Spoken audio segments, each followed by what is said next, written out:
Yes, kaibigan, welcome back to my channel. Napuntahan mo na ba? Natikman mo na ba ang pinakamasarap na bulaluhan dito sa Baguio City?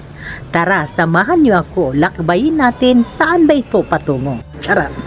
Ito po ay harap lang ng Microtel, yung papuntang Victory Liner sa PNR.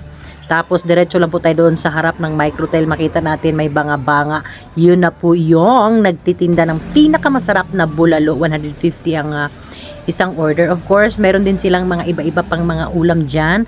Mas kilala siya sa tawag na banga-banga, pero ang pangalan ng kanilang eatery ay DJG. Yan o. Diba?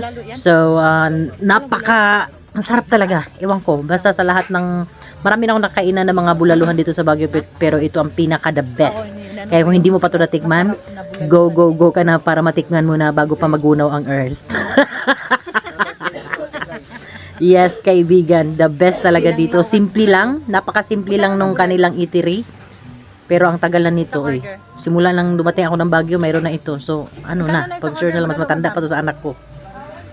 Kaya naman kung hindi ka pa nakapunta at hindi mo pa natikman ang kanilang mga luto, this is the perfect time for you to go when in Baguio. Oh, di ba? Yan sa mga friends natin umaakit ng Baguio. Yung mga kinakainan lang, mamahal. Pare-parehas lang naman ang lasa pag nasa Maynila ka or sa baba. Dito ka na pumunta. The best talaga. Wala ka nang masabi. At mura pa. Oh, affordable. Oh, di ba? Meron din silang kilawang isda. Yun lang mga kaibigan. Maraming salamat sa ating mga friends dyan. And don't forget to like and share. Kinabuhing Tambok. Bye-bye!